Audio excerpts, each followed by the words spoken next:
you're gonna.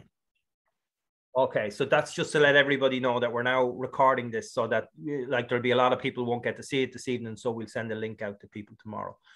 Anything else you want to say about the astrological significance at the moment, Don? Or just that John Shields will be hiking up Erratic tomorrow, he tells us. Oh, John Shields. Well, it's an absolutely John Shields from Dundalk, I take it. It's an absolutely fantastic mountain, John. I don't know if you've been up it before, but it's a spectacular mountain. And if you get a clear day, it'll be just the views over Donegal are just stunning, you know. So hopefully you'll get a nice day. It's a tough enough climb, especially towards the top. It's pretty steep, and you think you got there and you're not there because there's two kind of peaks to. So when you get there, you have to go and do another one. But it's only a small extra one to do. But it's anybody that's into hill walking or mountain climbing, and it's, you know, it's not that high, but it's definitely worth going up. It stands out in the Donegal. It's like a goddess up there. And in actual fact, that's where Eru resides, which is the goddess that Ireland is named after. She's said to reside in that particular mountain, Eru, you know. That's where her home is, Erratic, you know. But it's you've seen it, Rajvinder, haven't you? It's actually Dr. Rajvinder climbed it a while back. Only, I think, when was that? August bank holiday weekend? Yeah, and it was a fantastic day that we got that day that we climbed it. Yeah, so it was lovely. Yeah, it's very spiritual and very, I call it mystic and misty. All of a sudden, it was clear, and within a few minutes, it got very like misty. So then it's more beautiful. Yeah, no, enjoy the hike. It's slightly tough, but it's amazing. It's worth. I met one lady on the way. She said, I'm 11 years living around and never climbed it. So John will make it to the top. It's beautiful. Actually, what happens is that the cloud comes in and it hits the side of the mountain, and then it just comes up the side of the mountain. It's very amazing, actually, because it just moves up really, really fast. So 1 minute you're standing in bright sunshine, and the next minute this cloud comes up the side of the mountain and just completely covers you. And you're hoping that it'll go away a few minutes later, which it tends to do, you know. But it's a very, very beautiful mountain, and anybody that has the opportunity to go and climb it, it is a spiritual mountain, I would say, without doubt. Even the way it stands out there, it's like a devata, it's like a god, it's just something. It's like it's watching over the whole land and just keeping an eye on everything. So it's definitely worth. It's a very present mountain. You feel the presence of it. Really, it's just. And Regina said she's going to hike it next year. Yeah, great, Regina. You'll love it. Yeah, I'm sure there's lots of nice mountains in Scotland as well. I definitely mean to go climbing over there at some stage. But and now there's Dr. Chitelli, and hi, Dr. Chitelli. Can you hear us? Yeah, I can hear you. Okay, fantastic. You're Hi, on. good evening, everyone. Oh, we can see you. Yeah. Great. Good evening. Okay, we're just talking about mountains here, nothing to do with Vata or anything like that. I heard about it. Yeah, that's lovely.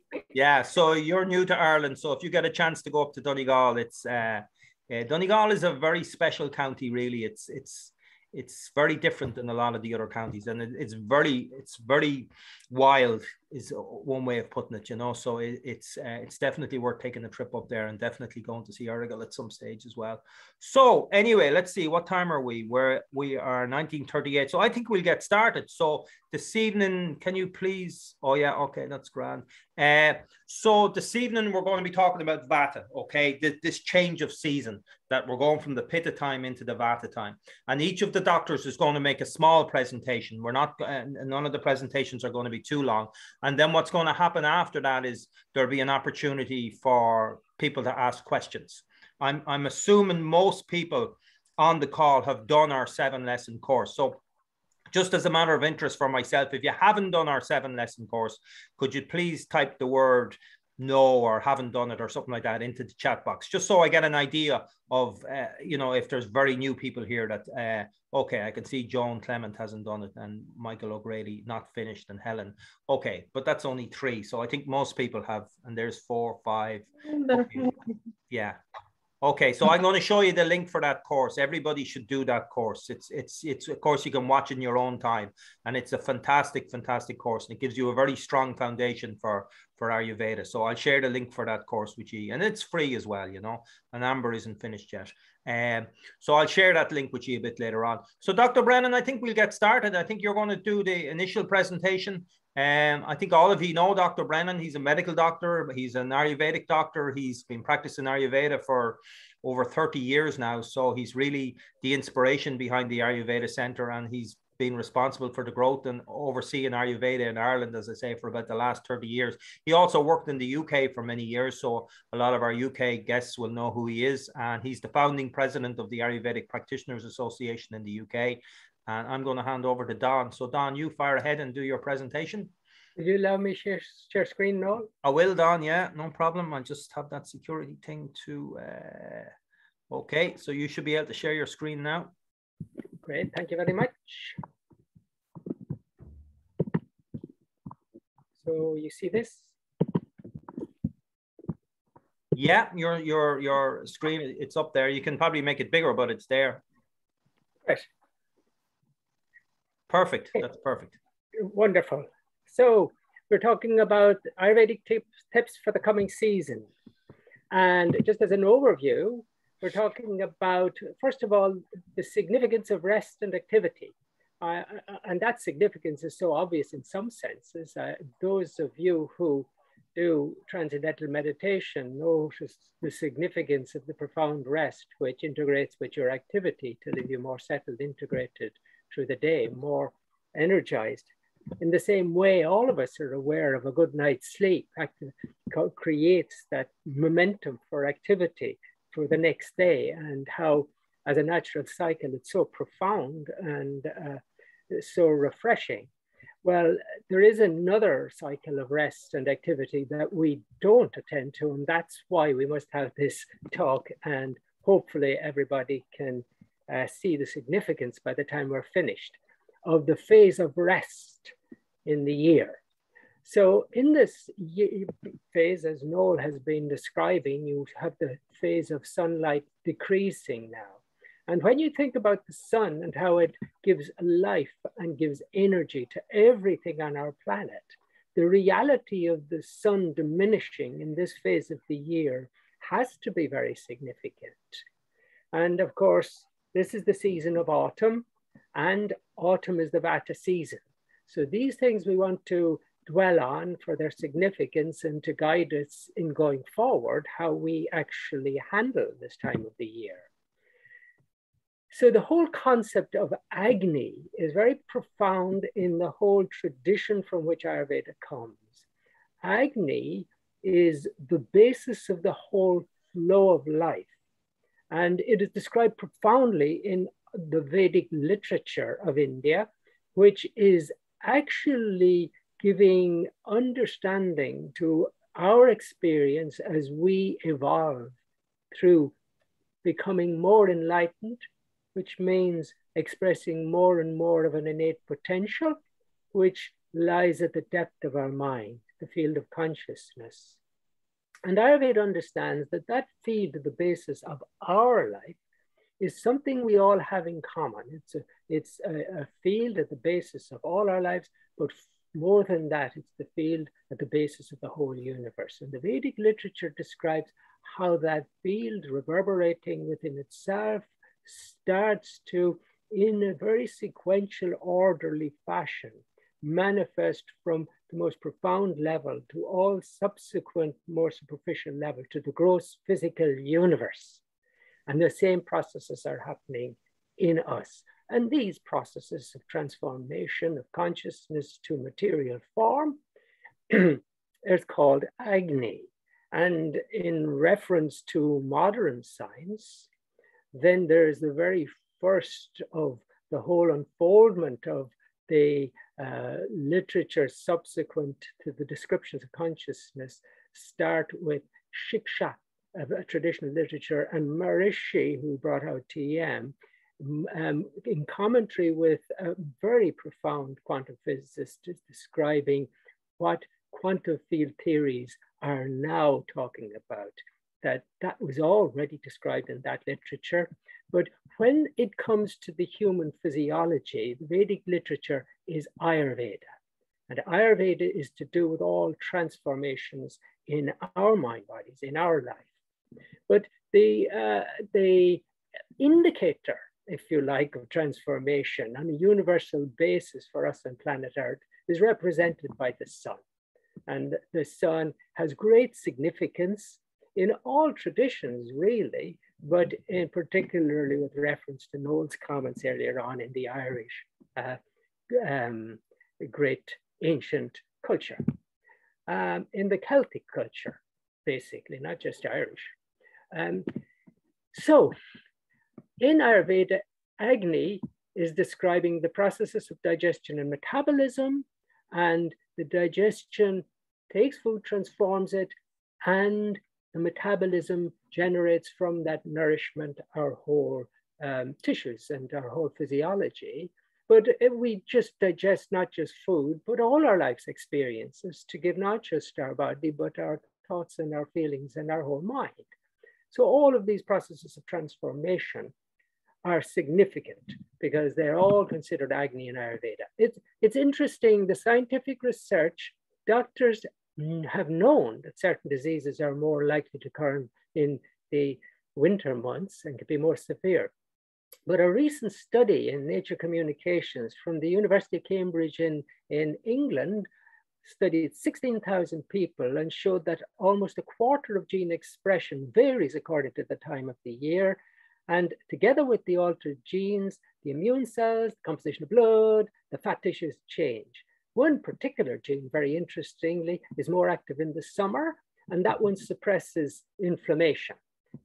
Being less active in the winter allows for more inflammation, and that will be a contributor to more disease, which we Ayurveda practitioners see because we're a little bit more relaxed in the summer. People have less complaints, but come autumn, winter, because perhaps people don't know how to take care of themselves in the autumn, there's a lot more imbalance and disease, and we get busier.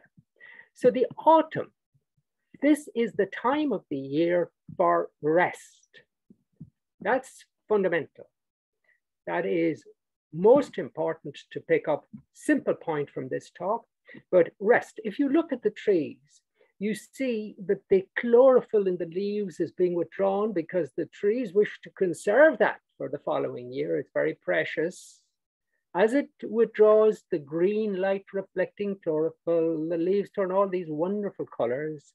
And then the tree has no use for the leaf, cuts off the circulation, the leaves fall.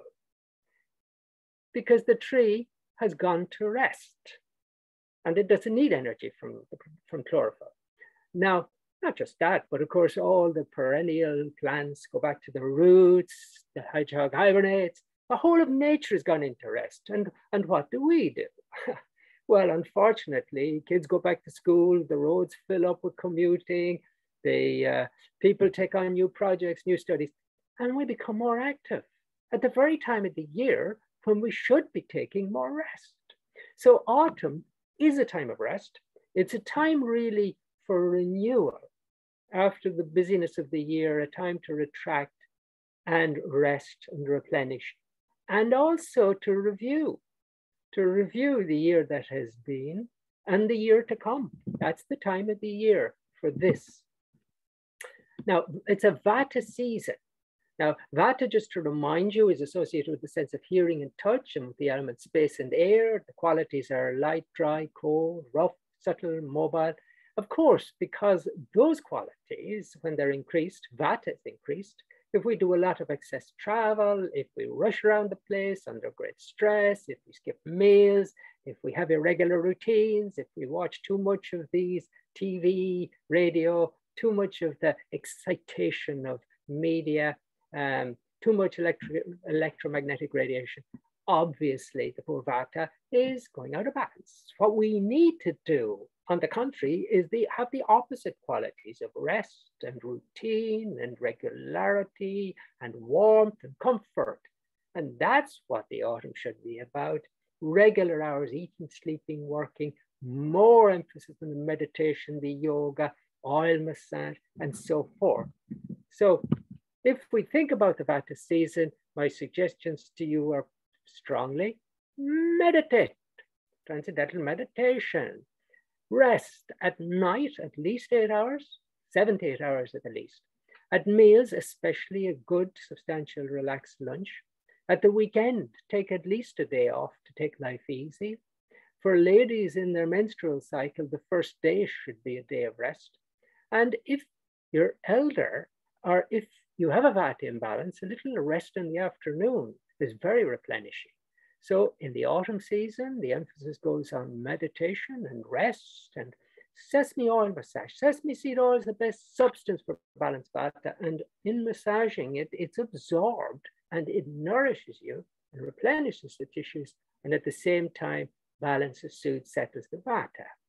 The foods that balance Vata are good. Now, considering that we're still coming out the tail end, we hope, please God, of a pandemic, vitamin D and zinc are going to be protective as well.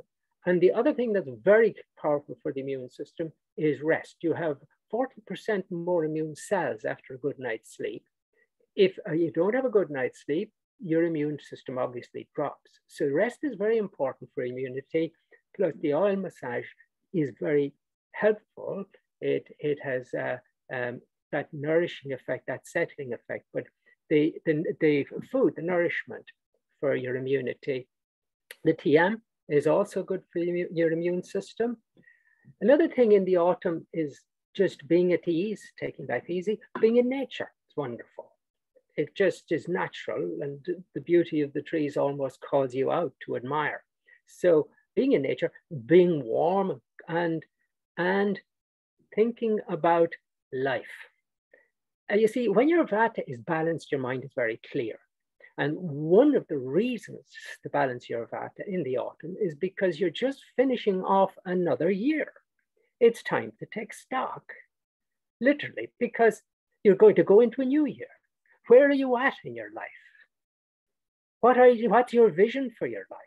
What are your goals? And if you take time out to review at this time, it can be very, very appropriate, because you can have a clearer mind and see things better when your Vata is balanced. And then, of course, it sets you up for the next year, because we traditionally have New Year's resolutions. The next season is the time to get active and busy and progress in your strategies towards your goals to achieve your vision in life. And that's why in the autumn, we think about it. We don't do it. We wait, we relax, we rest, we replenish.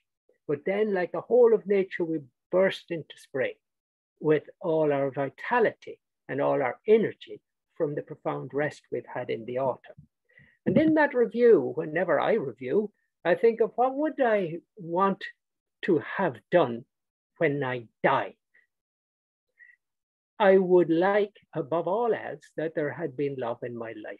And I'd say most people would agree. It's the people, not the car, not the house, not the job, the people that mattered to you at that point in your life. So love is what ultimately matters.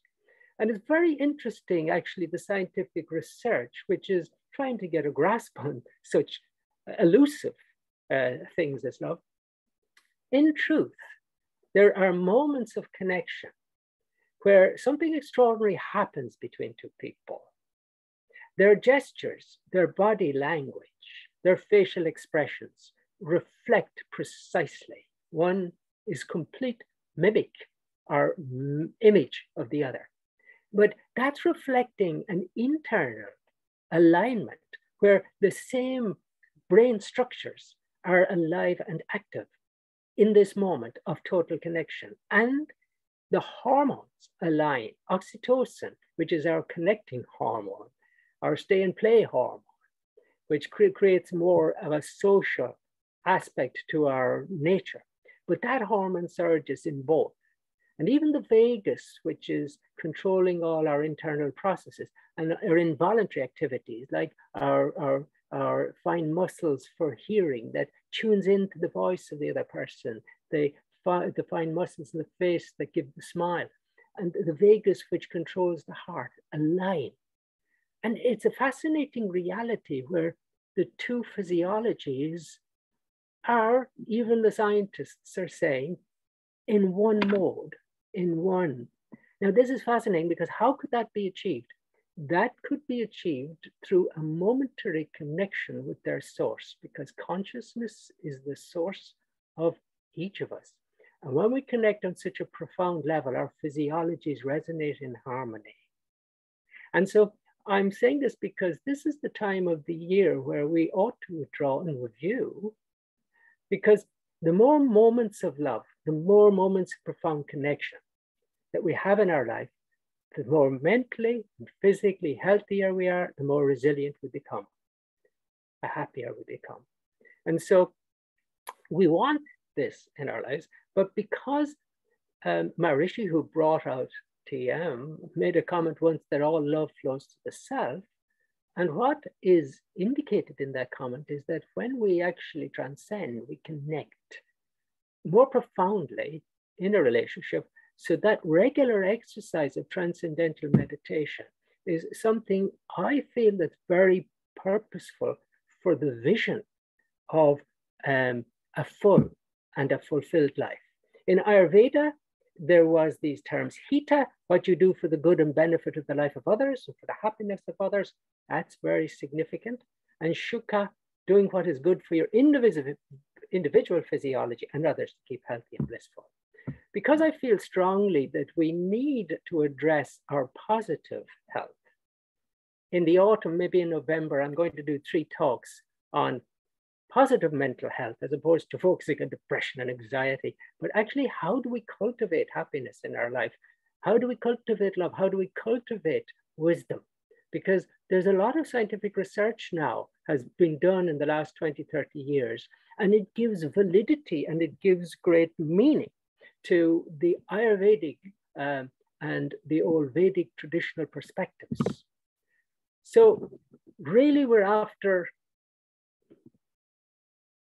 a review during the autumn, and I would structure 3 talks for November on wisdom, love, and happiness if people are interested. The other thing in the autumn, of course, is tonics, rasayanas, rejuvenation. So the Amrit Kalash, or the men's rasayana, the ladies' rasayana, are a good one for energy, is MA3325, to take those herbal tonics. It would be very appropriate in the autumn. And here we've come to what Noel actually started with 6,000 years ago. This is Newgrange, built by our forefathers.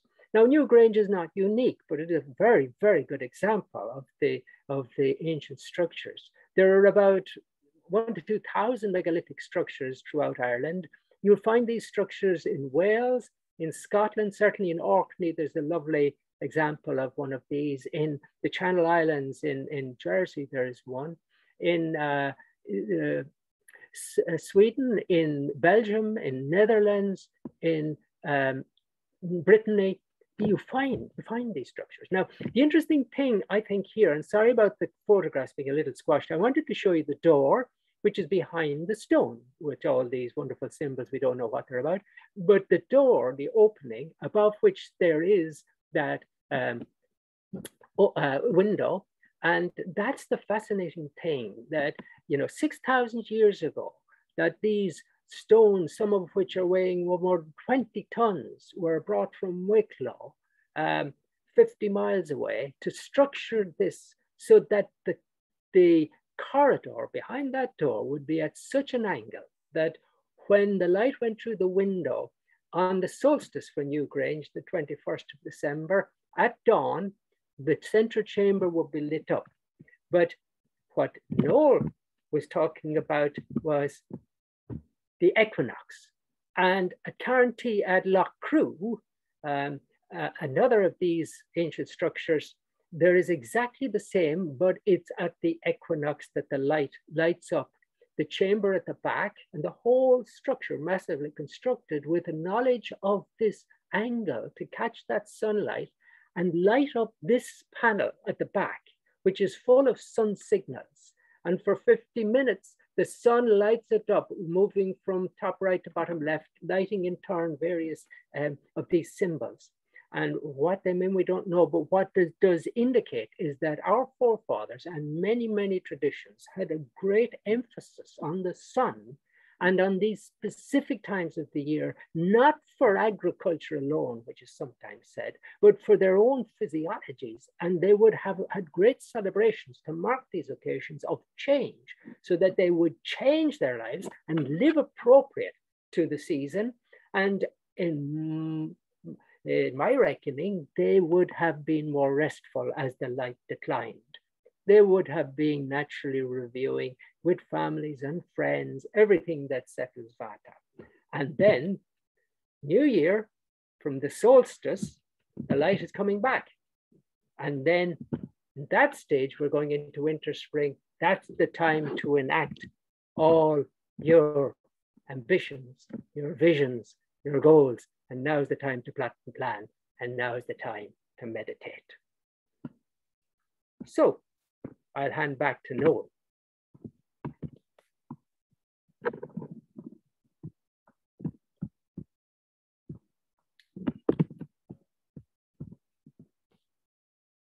Noel is still muted. We can't hear him. Okay, Don, great. Sorry, thanks for that. Yeah, so that was fantastic, Don. And actually, I think I was with you in Carntee on the 21st of September a couple of years back, as far as I remember, weren't we? We were indeed, Noel. We went over early. We were heading to a course in the west of Ireland, I think, weren't we? And we went over there and we stopped off very early in the morning, and yes.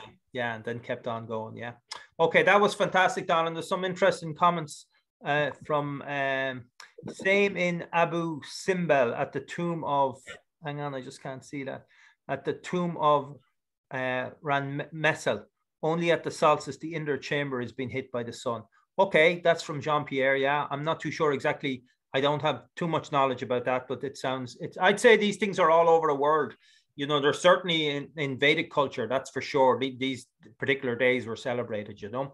So Don, that's great. Those 3 talks you mentioned, yeah, I think that's brilliant. As you say, that the Vata time is a time for rest. I remember years and years and years ago, I went to see you for a consultation, and and it was in the autumn. It was maybe a bit later in the year than this.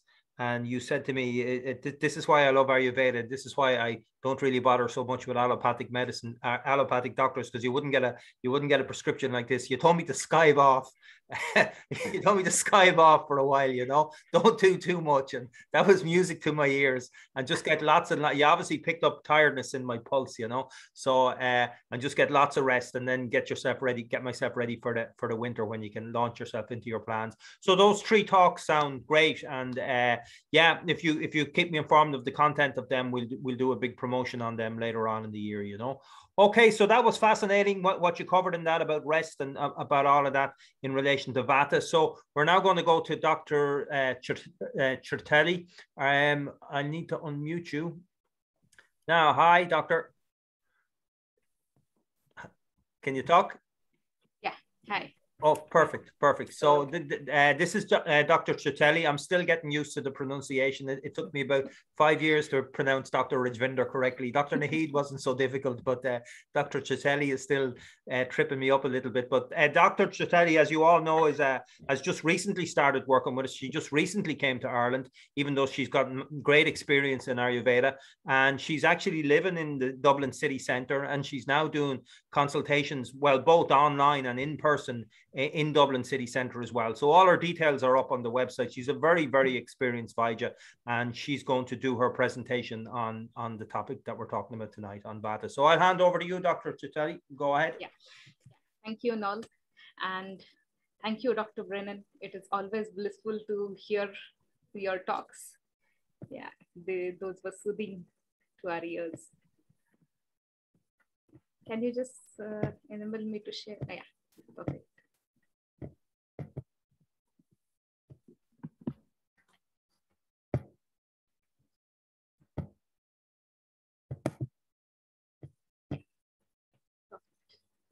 So now we have just got a glance about how change of season is going to happen and what all things we have to keep in mind, how we have to change.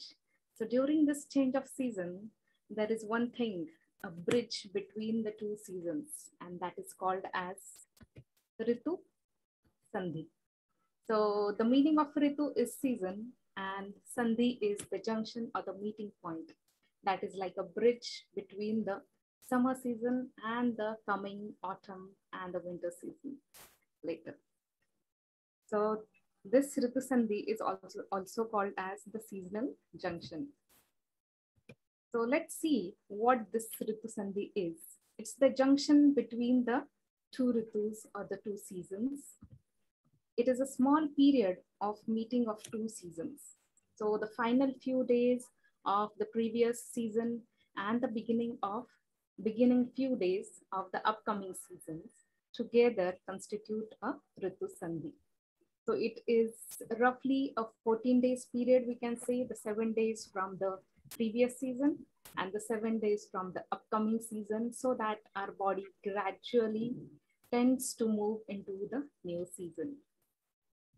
So body will take time to get adapted to to any changes, like being it to letting it go or to practice the new things.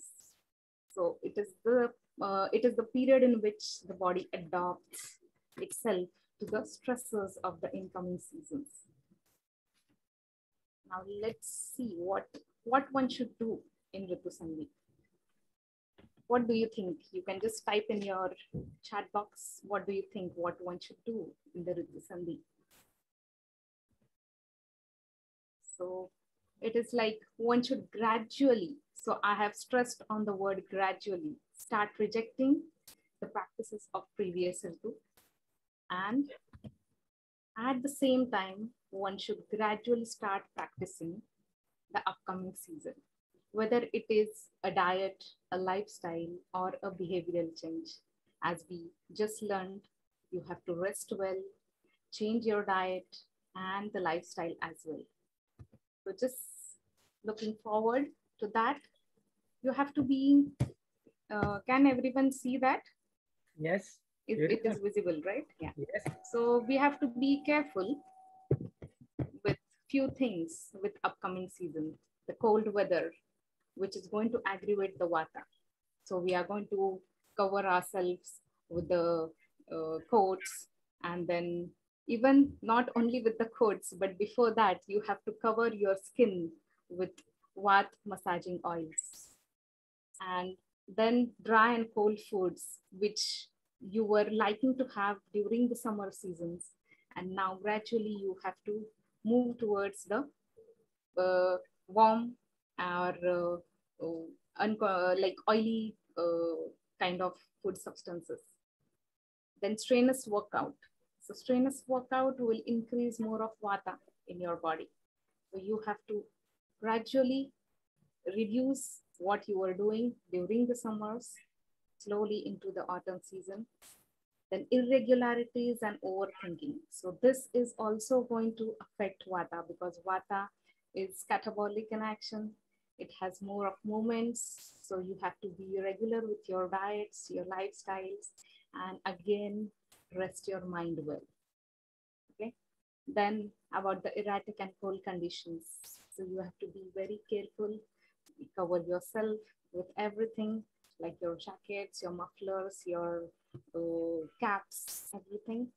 And even use all the vata shaman, like vata pacifying products. So later, Dr. Nahid and Dr. Raj will talk about it, and the windy weather. So gradually you have to practice for the upcoming season. Therefore, in Ritu Sandhi, the regimen of preceding season should be discontinued gradually, and you have to welcome the upcoming or the succeeding season gradually. So looking forward, what are the benefits? What are the benefits of the knowledge of Ritu Sandhi? So why we want to know about this Ritu Sandhi? The first thing is it helps us quickly accommodate and adjust to the upcoming season. And the second thing is it helps in prevention of many seasonal disorders. Now the upcoming season is full of vata, full of motions, catabolic actions. it is more dry, and you have to get ready, your body have to get ready to just combat that dehydration and give more warmth to your body by sipping more herbal teas, warm waters, etc., and have warm food. Now, during this transition period, during these 14 days, the last 7 days and the first 7 days of the new season, you must have seen a few changes in your body. Like your lips have become very dry, your skin has become very dry. If you're wearing a ring, the ring starts to become loose in your finger. So this is because of the Vata. Vata has started to accumulate in your body. So you have to be very careful with that. The other seasonal disorders can be muscle cramps or twitching in your gums, or sometimes wasting of muscles, restless leg syndromes, arthritis, etc. And even tingling, numbness sometimes in your body. So these all are Vata disorders because Vata is full of movement. And as you heard from Noel and even from Dr. Brennan, that Vata is the majority, Vata consists majority of disorders. It is like more than 80 disorders which are described in Ayurveda. And you have to be very careful with upcoming season. And the last benefit of knowing the knowledge of Ritu Sandhi is it helps to adopt the preventive measures towards taking precautions with respect to the impending diseases which might occur in the next season. So this is why it is very important to know the transition period or the bridge between the two seasons. Moving forward, the importance to adopt and let go practices in a gradual way. Why we are stressing more on gradual? So you have to do in a step or a ladder practice. The practice should be adapted in a step pattern so that it doesn't harm the body much. So practicing anything or letting go anything is not that easy. If you take an example, if you want to quit hot chocolate or chocolates which you are taking every day, or quit smoking or quit alcohol, is it that easy that next day you have to just stop it? You can't do that. There are few consequences like withdrawal symptoms which can be seen in the patients. So you have to be very careful when you are changing from one season to the other season, and you have to do it in a slowly manner. You can't do it, you can't change it all of a sudden. So the need to be given off gradually. So that is the importance. We have to go step by step. Now, the main role of Ayurveda. Prevention has been given the prime importance in the classics of Ayurveda.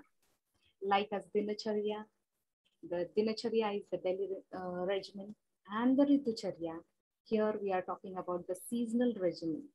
So these are the, we can say the inseparable entities of Ayurveda, which are highlighted in order to prevent the disorders. So you have to be very careful, be vigilant with your daily routine and the seasonal routine, both. To keep healthy individuals disease-free, this is the main aim of Ayurveda. So the last, it is always said, prevention is always better than cure. So you should be very careful what you are doing and how you are doing in a way when we change from one season to the other season. Thank you. Thanks, Dr. Chitali. That was really, really good. So that's the junction point between the two seasons. And actually that last quote is really important. I mean, it's really what Ayurveda is about. Prevention is always better than cure.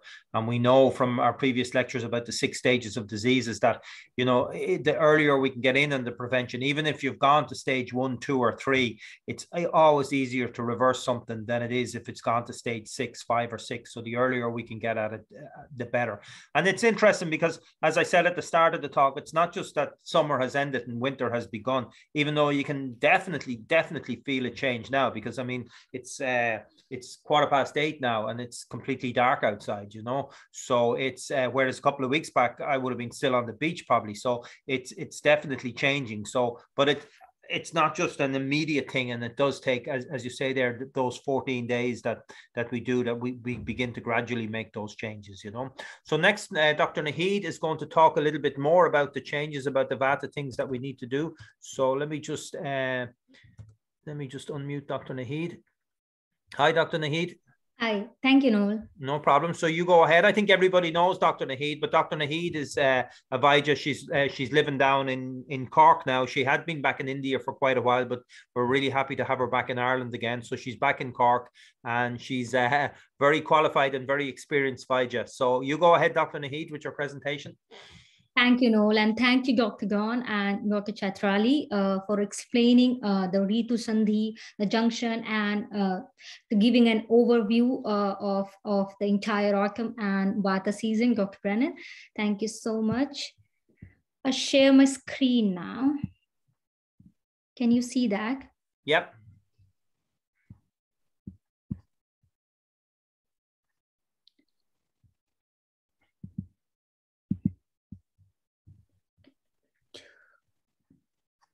I'm not able to start the screen share. No, it's screen sharing. Yeah, I can see it. No. To make it bigger. Yeah. The slideshow, the options are not visible here. I'll tell you, you go down to the bottom, Naheed, and bring your arrow across, notes, comments, bring your arrow across, and there's 4 little squares. The other way, bring your arrow across and down. Down the bottom. Down. Yeah. Down. 4 Okay. little squares. No, come back, go to the right. Go to the right again. This one? Right, once more. Now hit. Oh, yeah, perfect. Thank you so much. Well done. Yeah, so let's nurture our Vata, because we are discussing obviously about the Vata season by lifestyle. And later, Dr. Rajvinder is going to give an overview about how you can balance your Vata with diet. So what happened in this season is that our digestive fire, which we say Agni in Ayurvedic charm, and Dr. Brennan has already given us the brief discussion, the detailed discussion about how Agni is so important as per Ayurveda and for our living entirety. So in this season, the Vata remains, your Agni, your digestive fire remains in optimum level. And so that you need to eat in a proper way, and you need to follow a certain proper regime to use that amount of active and optimal digestive fire. And if we fail to do that, then they start diminishing our first body tissue, which is rasa. And when the rasas start reducing in our body, they increase the dryness in the body, which ultimately leads to aggravation of Vata or imbalance of Vata. That's why I just mentioned that you really need to nurture your Vata. So I go on the second slide. So what I believe is that to balance your Vata, regularity is the key principle. So you have to be regular with your entire daily routine, whether it's your circadian rhythm, whether it's your morning routine and everything, especially with your Abhyanga in the morning routine and with your meal timing. So try not to skip your breakfast, because if you skip your breakfast, then you're going to increase the dryness quality more, which will ultimately going to increase the Vata. Then you have your main meal in the middle of the day, because that's the best time to digest your food properly and you will be able to produce healthy tissues. Then you can have snacks. Yes, you can have snacks when you feel hungry, because Vata needs a little bit more, nourishing kind of thing. So you can have a healthy snack like nuts. They are fantastic to balance your Vata. Or you can have a herbal tea along with some warming spices. Then you should have your dinner, which should be lighter, but it should be nutritious, because you are blessed with optimum amount of energy in this time of the season. So enjoy your dinner as well. And then be regular with being happy. Yes, try to be happy, because stress and worry are one of the leading cause to imbalance your Vata. So make sure that you keep yourself happy. Go on shopping this Christmas season. So invite your friends and enjoy. Now, I want to discuss some of the benefits of daily routine, because so that you get to know and you get motivated that why you need to practice these things. So the first thing is Nasya. So those you don't know that what is Nasya, Nasya is a process in which you apply or you instill either a medicated herbal oil or simply the sesame or coconut oil inside your nasal cavity. So by doing this, you do both nurturing and nourishing your nasal cavity, which helps to, support your sinus, your nose, your throat, your mouth, and your head. So by providing a certain amount of lubrication and moisture to your nasal cavity, helps you to provide, certain amount of moisture to the air we breathe in. And those amount of moisture air helps to improve circulation, especially to your brain. Why brain? Because nose is considered to be the gateway to your brain as per Ayurveda. And if the circulation is proper to your brain, then you can prevent some of the Vata related disorders like Alzheimer's, like stroke. The second one is, the second one is oil pulling. So oil pulling is a process in which you take oil, a required amount of oil in your mouth. You hold it, you swish it, and then you spit it out. So oil pulling has numerous benefits on health, not only the cleaning effect, but it helps to get rid of, more than 500 or 600 organisms from the mouth. But in regard to Vata, it helps to reduce the dryness of the mouth. It helps to, lubricate your entire buccal cavity, your oral cavity. And dryness also leads to sore throat, which is very common in this season. So if you regularly practice oil pulling, you can prevent sore throat as well. So moving on, Abhyanga. So Dr. Brennan has already explained the benefits of Abhyanga. So I'm not going into too much detail, but I would like to mention that when we massage ourselves with the oil, so oil has the property of warm, it has the property of heaviness, it has the property of lubrication, which is completely opposite to the property of Vata. As you know that opposite balances. So if you massage yourself regularly with Vata massage oil or just sesame oil, you are going to, keep your Vata in balance. So Abhyanga is the best friend for Vata. And with Abhyanga, you increase circulation in your body. And in that way, you help to prevent yourself from getting vasoconstriction. So what is vasoconstriction it's a very fancy term, I know, but vasoconstriction means your blood vessels get tightened and you're not getting proper circulation. Like with massaging, you can improve that. And by improving that, you can help prevent cold extremities, which is very common in this season. So one of the most frequently asked question with Abhyanga is that, how do I warm my oil? So this is the picture I have taken. You need to keep a bowl of hot water, and in that you can place a glass bottle with the required amount of oil. Let it sit for a while, let it get warm. You can take it out and then massage yourself as you go. Then the next practice is pranayama. So pranayama is breathing exercise. Breathing exercises the breathing, the process of breathing is the main function, is one of the main function of vata. So pranayama is one of the best way to keep your vata in balance. So when we do breathing exercises, we provide free flow of oxygen, free flow of prana, which is life, the air inside our body throughout.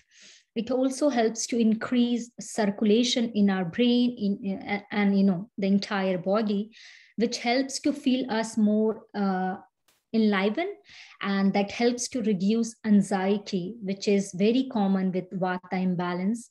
It also helps to reduce your sleep trouble, which is also very common in this season because of increase and imbalance vata. And it is also very important, pranayama also helps you to move your air inside your gut so that you have a smooth bowel motion, because in winter sometimes, because of increased vata, because of increased dryness, some people can have constipation. Now I would like to discuss some of the common problems which we face in vata season, and the most common one is constipation. So why constipation? Because the dryness has increased, the coldness has increased, and this leads to aggravation of vata, which ultimately leads to constipation. There are few simple remedies. By doing that, you'll be able to solve that out. Keep yourself hydrated and lubricated. So hydrated in the form of having water, adequate amount of water, lubrication in the form of having good fats in your diet, which Dr. Rajvinder is going to explain later, with the intake of ghee and healthy fats, and then movement. So if you do slow, gentle exercises, slow, gentle stretching, like supine stretch, like a crescent lunge stretch, and I think half moon kind of stretch, so spinal twist kind of stretches, they help to proper movement of your gut, and that helps you with constipation. And there are some asanas which are really helpful as per the research with constipation, and they are wind releasing pose, they are cobra pose, they are bow pose. And one of the things you can do at night before you go to bed is you can you can put your leg up the wall. In that way, you are going to keep your vata in place, that is your pelvic region, which can help you to pass your motions properly in the next morning. And the next problem is pain and stiffness. So what I would like to suggest over here is that do massage your joints and your bones regularly with joint soothe oil, herbal oil, or with herbal inhalation oil. So you can dilute this herbal inhalation oil in a required amount of sesame oil or coconut oil. So aches and pains are very different for everyone, and they need to be get addressed in a different way. So if you having like serious issues with pain and stiffness and arthritis, speak to your doctor before you start any medication. Otherwise, you can do all these massages, which can help you, to get the goodness of the herbs which are present in both the oils, and keep your joint more mobile and pain-free. And the next problem is dryness. And of course, the dryness is because of the cold season, because of increased vata. So dryness can be in any body part. It can be in your skin, it can be your lips, it can be your extremities, or anywhere. If you feel excessive of dryness, then you can exfoliate your skin with Triphala or licorice powder and make a coarse kind of thick paste by adding milk in that. And you rub it in your skin in opposite direction to your hair for a good 5-10 minutes. And then you can rinse that off. And after that, you surely going to moisturize your skin, either with a generous amount of aloe vera gel, or with ghee, or with any natural based body lotion or moisturizer. There are some of the problems as well, like cold extremities kind of stuff, which you are going to handle very easily if you're regular with your Abhyanga and everything. And so thank you. This is it from my end. And I would like to just inform the people out here that I'm soon planning to have cookery course in Cork in November, because this is a Vata season and you need to feed yourself well so that you can use the optimum amount of digestive fire. So if you have friends and family in Cork, let them know, and we will share the detail later on. Thank you, Noel, and I'll hand over to you. Thanks, Dr. Naheed. That was great. Yeah. So, I mean, I'm taken out of that. Like for me, the Abhyanga is a really great way to balance Vata, a really, really great way. And sesame oil is the best oil to use, or Vata massage oil. So someone asked what Vata massage oil is. It's basically sesame oil with some herbs in it.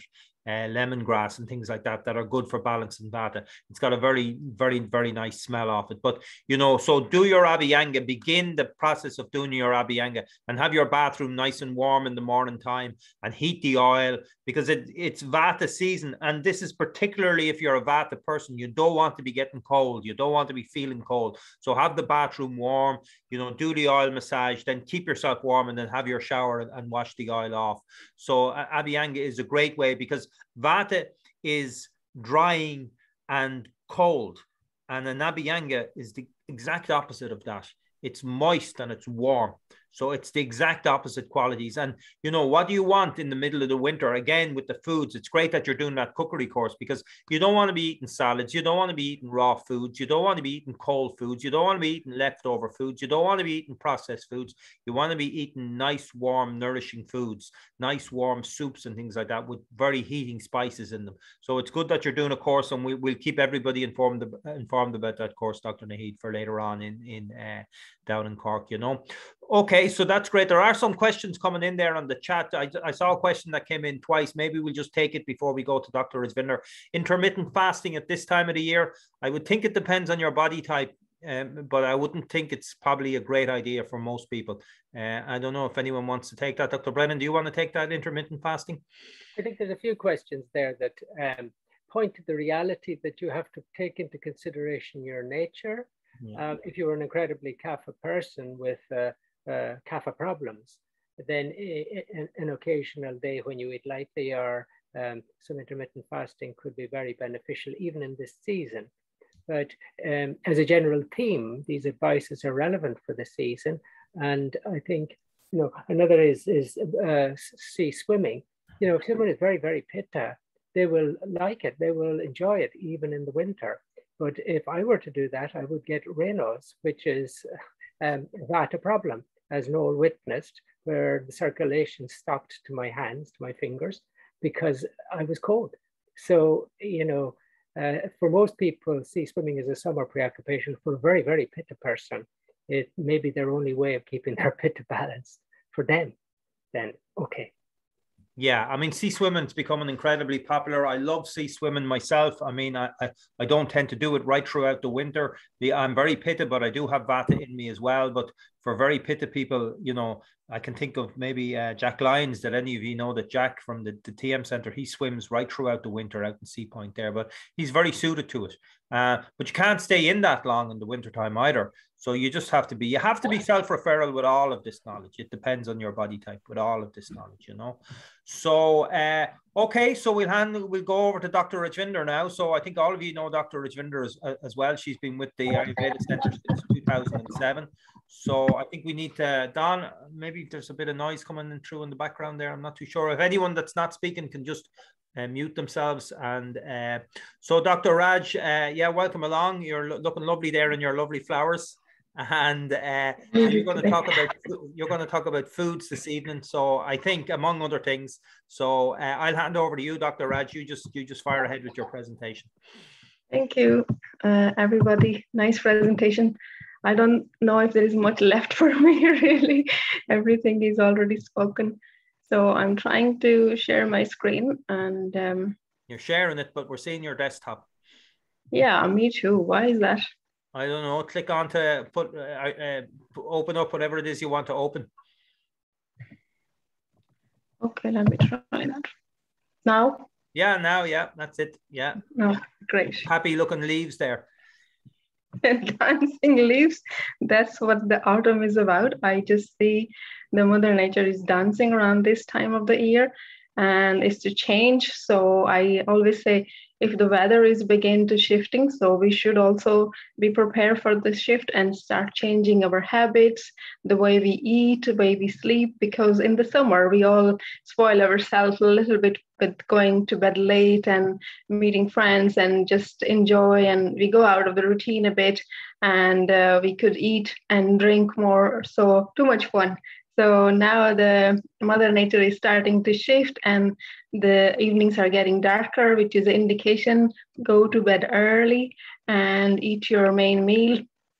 And don't eat too late, not too many those dry snacks, especially the popcorns in front of the TV and all that is gone. So yeah, so it is like a reminder to start changing yourself. So it's the transition, as the doctors have explained already, to warm to the cooler temperature.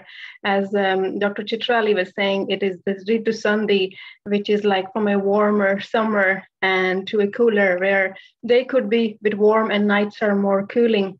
So around this time, there's a shift in the prana, there's a shift in the vital energy. That's what we see in the leaves. That's why they start drying out and start falling. So the same shift have happened in our body as well, same shift in our physiology, so that our physiology don't start deteriorating and our system don't start getting dry too much. So we need to be ready for the Vata season. So as Dr. Brandon was talking about some of the qualities of Vata, so air is dry, so that's what you're going to feel, all the dry leaves are slowly going to dry, and that's what we feel in our body. We start getting more dry skin. We start getting a bit sensitive as well around this time of the year. People do complain due to some reason they are not sleeping and they're more sensitive. So you are feeling that in your physiology. So there are certain people who are very sensitive to climate changes. So the crackly leaves, the crackly joints, shorter days, shorter attention. So this change also affects our brain. So we may not feel that much focus and the nervous system feel a bit restless and all that. And colder extremities, windy days and windy bowels. So there could be a change in the digestive system. So Dr. Vanin was talking about how important the Agni is. So if you're feeling slightly shift in your digestive system, then it's a reminder that you need to change your diet. You need to change those salads. You stop eating melons and start shifting from potatoes to sweet potatoes and later lovely pumpkins. So start baking those pumpkins, pumpkin soups and stuff like that. That's what Mother Nature is giving us in the autumn. So more root vegetables, and in Pitta time, especially Pitta people, I advise them to stop using spices too much, just simple like a coriander or mint. But in the Vata time, you can start bringing the spices back slowly, especially the ginger and turmeric and asafoetida, black salt. So milder spices, you can introduce them back in your food. So slowly, you don't have to jump to like a huge amount of spices. Just day by day, you are introducing more warm food, more warm water, and more fennel teas, more licorice tea, more all of the soothing and moisturizing herbs. And so Dr. Nahid has already touched about the daily routine, so I'm not gonna talk too much. So just simple, like a regular routine is very important because Vata is a very irregular kind of a dosha. So it creates irregularity in our sleep, irregularity in metabolism, and irregularity in exercise. It affects you too much, so routine is the key. If possible, try to go to better routine, exercise and routine, and maintain the routine around the food and all of that. So oil massage, Vata is all oil, because of the dry element. More oil you have in your diet, more oil you have on your skin, Vata is in harmony. And especially the ear. So ear are the organ of Vata. So wrap your ear well. So especially the Vata people out there, the sensitive Vata, it's going to be windy. So cover yourself, cover your ear, wear a hat or a scarf around your neck. And also to keep Vata into balance, you can start ear oiling. Just 1 or 2 drops of simple sesame oil, or Dr. Brandon always talk about putting a clove of garlic into the oil and let it kind of simmer for a few minutes, cool it down, and you can store in a little dropper bottle and putting 2 droppers every morning around the Vata time of the year. And Dr. Nahid already talked about Nasya and oil pulling. So all the oil strategies, if you can do. and don't overdo things. Noel said that, and from Dr. Brani's consultation, that was the outcome. Around the Vata time, as I mentioned, the prana can go down. So you could feel a bit raw and a bit kind of empty. That feeling comes when the leaves are all of a sudden the garden is empty and the leaves and the blue sky is more exposed. So we could feel like that as well. We could feel a bit kind of raw and empty. So this is the time to slow down a little bit, go more inward, and calm down, take it slowly, and practice silence. I knew some of our wonderful friend was there, Judy Kelly, wonderful TM teacher. She always used to practice a few days of silence. She wouldn't speak to anyone. So people do still practice silence. So Vata is the time to practice silence, because we could be too chirpy, too talkative around summer, and this is the time to preserve your energy. So the prana, because all the prana is your upper part. So you kind of try to use your senses less. And all the grounding practices, meditation, pranayam, gentle yoga, and connecting, still go out for a walk. But if you're a jogger or a kind of a very intense exercise person, maybe cut down a little bit in the beginning of the season so that your vata and prana is a bit more preserved for later in the winter. Be creative. Vata is a wonderful time to be creative, especially Vata people. Wonderful Anna there is very creative. So maybe go inward and start using more kind of creativity, read books, write journals, and reflect onto what's going on in your nervous system. Forest walk could be great now.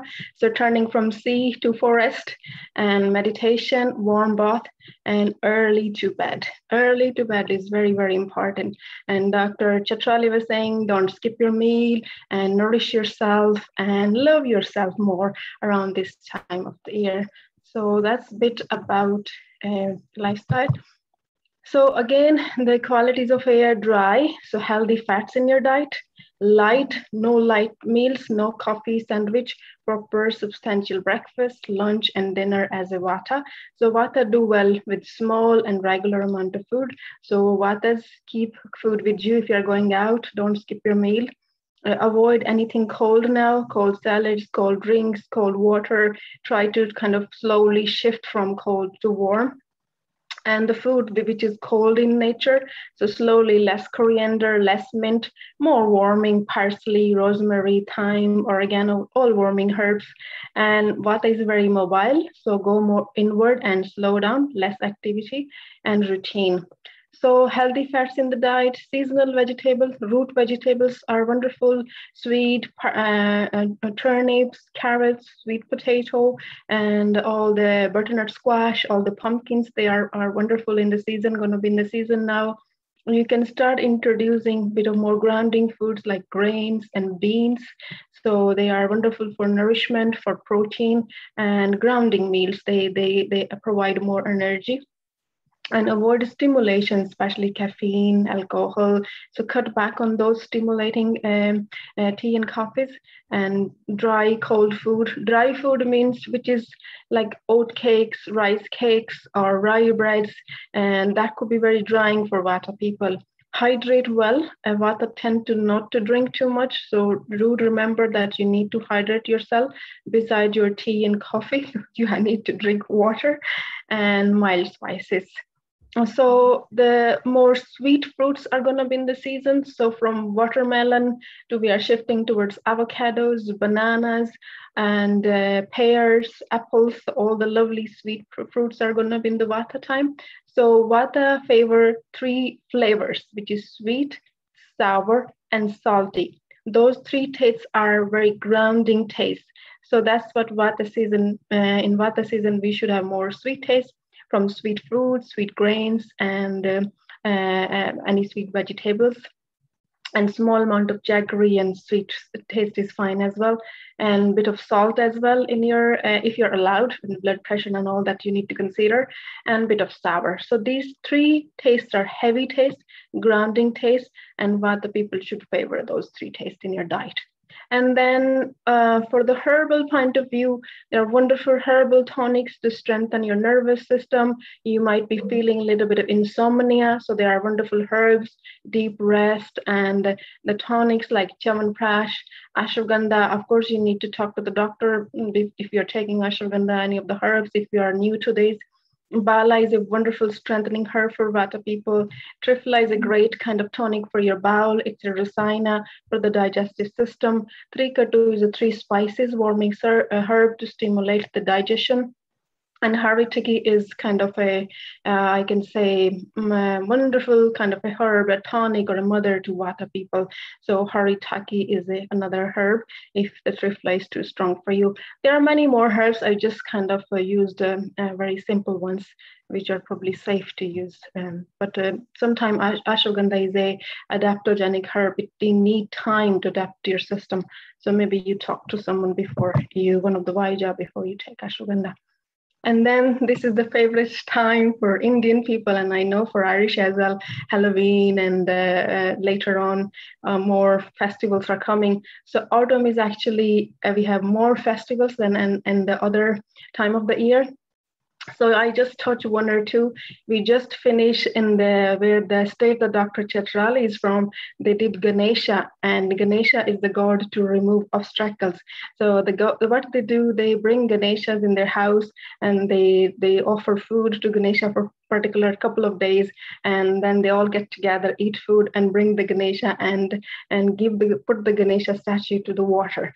So this is some kind of let go. I see it like that way. It's just like letting go of a lot of stuff.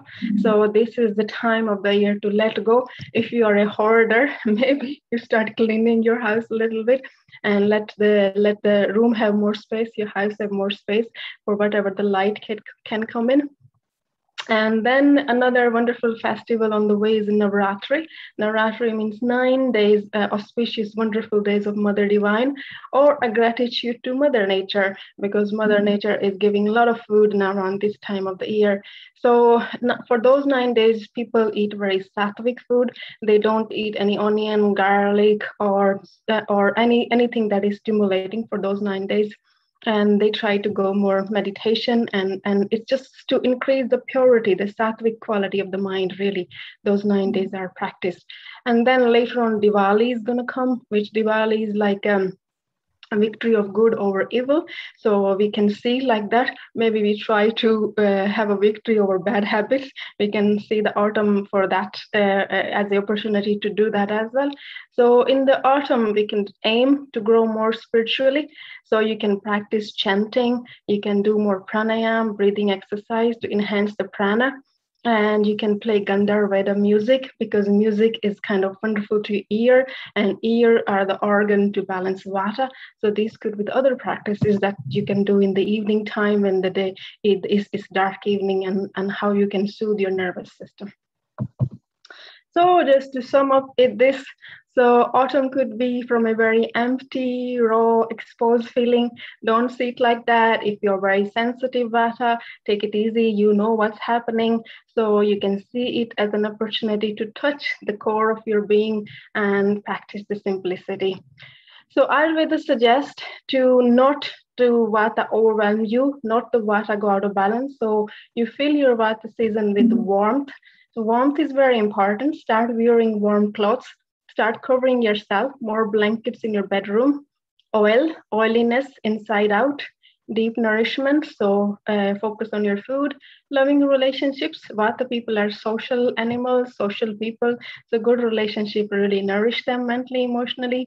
A sense of stability, groundedness is very important for Vata people, because they could feel sometime unsure, or and instability or restlessness can easily come to Vata and nervous system. Routine is the key, and try to stay grounded. Whenever you feel I'm doing too much, feeling overwhelmed, you need to step back a little bit, and you try to maintain your internal sense of equilibrium. Okay, so that is from me. Hopefully you have gained some knowledge, and you feel more control now over this time of the year. This is a wonderful time to cherish. So have a blessed autumn, everyone. Thank you. Thank you so much.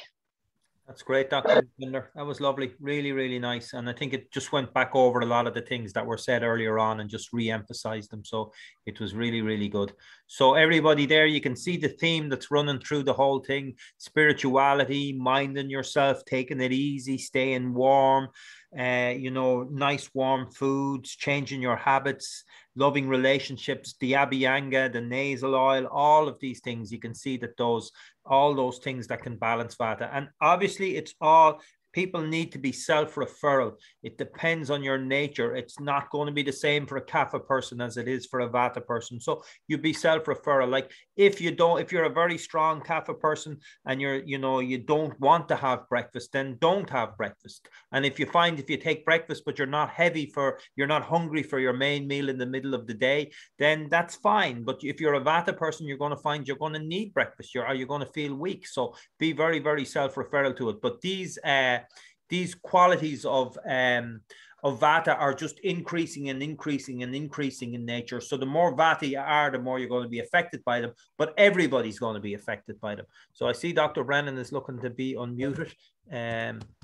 So Don, you should be able to unmute yourself now. Dr. Chitrali also. Okay. Just to cover one or two questions. Do you rest in the winter? No. That's a different season, and we'll come to that after Christmas. But more activity at that time of the year. Vegetable smoothies, no, because vegetables should not be eaten raw, especially in Vata season when digestion, as was pointed out, can be a little bit iffy. They're not great for any time of the year, but anyway, especially in the Vata season. Yeah, fruits, you may have a smoothie, but banana is very heavy to digest. And yogurt is not a great idea in the morning. People are used to doing smoothies with yogurt in the morning. Not a good idea. Too heavy to digest. You're giving a big shock, Dr. Don. What's that? You're giving a big shock. I know. We might as well get it out there. Toasted sesame oil. No, Sean, we go for unrefined sesame oil, which we ripen by heating once to 100 degrees, but not toasted. And PC asked Raj, coconut oil in her ears. I don't know who PC is, but she addressed it to you. Should she put coconut oil in her ears? In your ears? Oh. The coconut oil tend to kind of solidify, and and it's a cooling oil. So for Vata, you want warming oil. So like a rapeseed oil, traditionally people use mustard oil back in the Asia, in the northern part of India. But here we are talking about sesame is kind of an overall tridoshik, which is good for all Vata, Pitta, and Kapha. Coconut not for internal use. It's more in the food, in the cooking you can use, yeah. And maybe either or both of our other Vajas, there's questions on glaucoma and question on dry eye. Would either Naheed or Chitrali like to talk about dry eye or glaucoma? Dry eye. Yeah, I take the dry eye. So dryness is, of course, because of increased Vata, but your eyes are the organ of Pitta. So the best thing you can do is you can massage your ears with, around the ears with ghee, or you can sorry, what I said. Or you can buy an eye wash, which is called Optrax. So they comes with a cap, and you can fill the milk ghee in that cap, and you can put it in your eyes. In that way, you're going to provide more nourishment and more lubrication to your eyes, and that can help to prevent dryness of the eyes. Along with that, nasya and oil pulling. So nasya and oil pullings are of like great important for your eye health, for your vision, and to reduce dryness of the eyes as well. Great. Listen, there's just one thing I want to do because it's coming towards 9 o'clock. So just for the people that earlier on, I'm going to share my screen now. So I'll just talk about glaucoma. Yeah, okay, Dr. Chitrali. Yeah. Go ahead. So for glaucoma, it is like more pressure is increased in the eyes. So the best treatment for that is Netradhara, which can be done with Trifada decoction. And that is the best treatment for glaucoma, which I have seen in the patients. And along with that, once the symptoms reduce, then we can go with Netratarpanam. So if you have any difficulties, you can consult the doctors and we can help you out in that. Okay, Yeah. so Those are two treatments that would be given by the Voucher, by the doctor to you. Yep. yeah, so Netratarpana is, you know, a kind of a ghee bath It's for the a eye eyes, you ghee know? bath. Yeah, Yeah, eye ghee yeah. bath. And the Netradhara is like the water decoction, the Triphala decoction is poured over the eyes, and it is done in a very different way. So it should be done under a medical supervision. Okay, okay. Okay, so I'm just going to share the screen, and for the people who haven't done the course, I want to bring you to our website. So our website is ayurveda.ie. Everybody should be aware of our website. There's absolutely tons of information on this site. If you go to the home page of our website, you can see over on the right-hand side all the details for the doctors. So Dr. Brennan is always booked online. His diary is online. Dr. Naheed, you can contact her, even though she can be booked online for Saturday mornings as well. But her number is there, her email address. Dr. Rajvinder in Lucan, her number and her email address. And Dr. Chatelli in Dublin City Centre, her number and her email address. I think probably, well, it's up to yourselves, probably handier to email people and they can organise consultations with them. But this here, the free 7-lesson course, so you just click on that. That's on the home page. And it brings you in. So we did this course, I don't know, 14 or 15 times in the last 2 years, but we've recorded it and we've gotten the best of the lectures. So it's a brilliant, brilliant course. It explains all about Vata, Pitta, Kapha.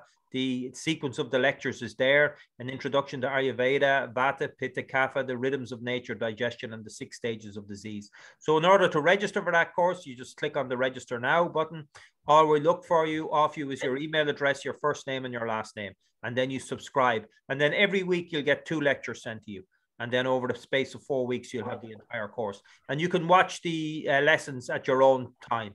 And you should share that link to our website with all of your friends and family and anybody that you think is might be interested in Ayurveda, because it's fantastic knowledge and people can sign up and do that course there. And then when they do that course, coming on to these Q&As, which we're going to do, and different webinars that we're going to do, it's all going to make an awful lot more sense.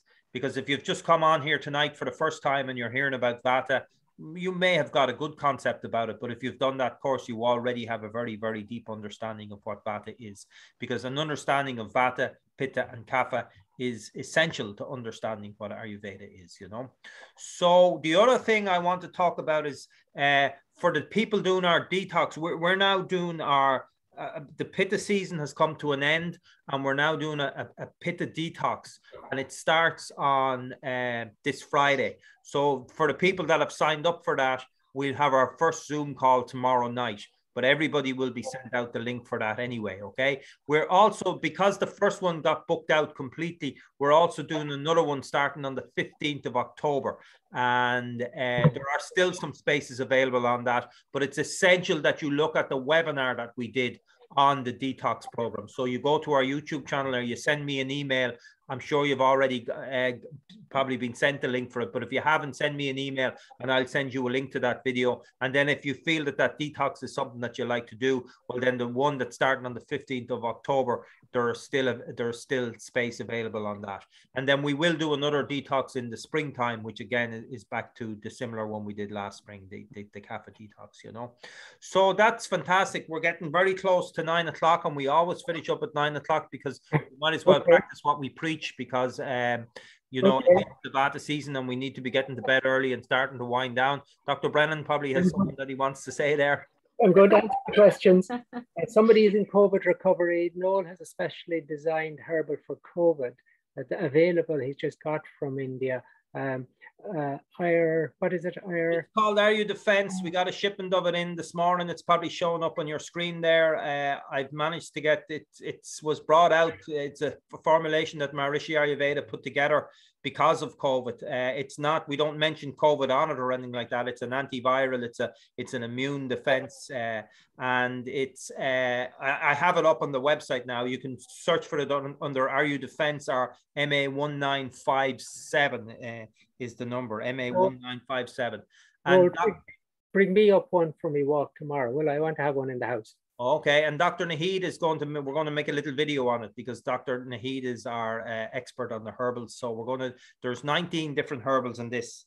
or possibly even more, but there's at least 19 herbals in it that are for known in Ayurveda for strengthening immunity to help with viral infections. So yeah, that's it. It's called Are You Defense, and as I say, we have it in stock now. Oh, the other thing I'm going to do, one of the doctors suggested, is for everybody is to give a voucher code till I normally do voucher codes every now and then, so we'll do one until the end of September. So I'll send that out to you tomorrow. But the voucher code is VATA, VATA.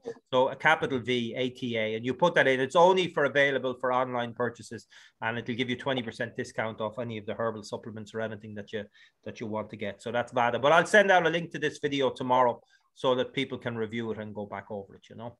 Okay, and somebody asked about mustard oil. You can use it for oil massage, especially good for kaphas.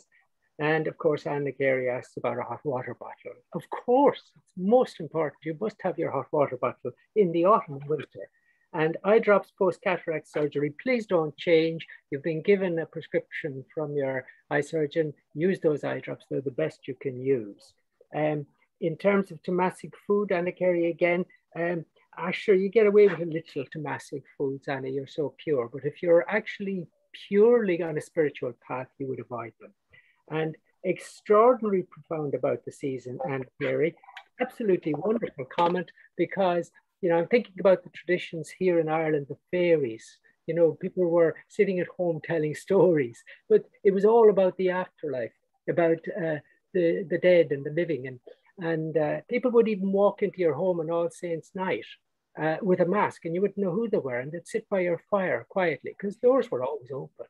And it was like, who was this? Was it the dead, as legend said, the dead walked on that night? Or was it somebody pulling your leg? And so there are all these great traditions at this time of the year, which will bring our awareness to that which lies beyond. Because this is the time of the year for the spiritual, as Rajwinder was saying, days of silence, meditation, as everybody is pointing out, yoga, a reflection. So this is a very, very sublime time of the year, not for chasing your dreams into the world, rather for going within, replenish, renew, rest. And it's amazing that All Hallows, the 1st of November, like that's celebrated in the same vein all over the world, you know, in Mexico, everywhere. Declan Dever was telling me about the big festivals they have over there, the day of the Night of the Dead, you know, and it's the same thing here. It's when that veil between this world and the next world becomes very, very thin. And again, it's at this time of the year. So again, a time for spirituality and all of those things, you know. Okay, everybody, I want to say a big, big thank you to our 4 doctors for coming on. Obviously, one question, please. Yeah, no problem, Dr. Naheed. Yeah, so this is also a very frequently asked question about that. How do I massage every single day? And at the end, what happens that people just stop doing oil massage. So I would say that you don't need to do every single day. That's the ideal scenario. And, you know, we get life and we get busy. Start doing that at least once a week or over the weekends. Gradually at least increase that to 3 times a week, especially in the Vata season.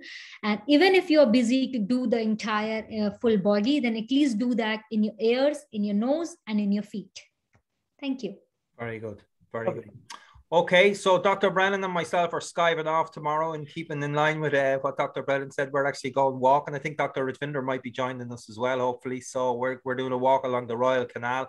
We're walking from Kilcock to Enfield. So if any of you are around, you might see us there on the canal tomorrow. So that's great. Listen, a big thank you to Noel, if Dr. Chatrali would like to join us. Absolutely. The train leaves from Connolly Station. It's the Sligo train, and you get off at Kilcock, and we meet just across the road at the cafe by 10 o'clock.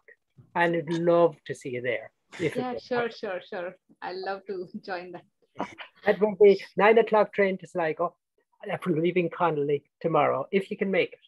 Yeah, sure. You might end up with 50 or 60 people there now. You never know. Take over the canal. Anyway, that's great. So listen, a big thank you to the doctors. They put a lot of work into putting these slides together and putting all this information together. And this is the information for you for the coming season, for the coming autumn season.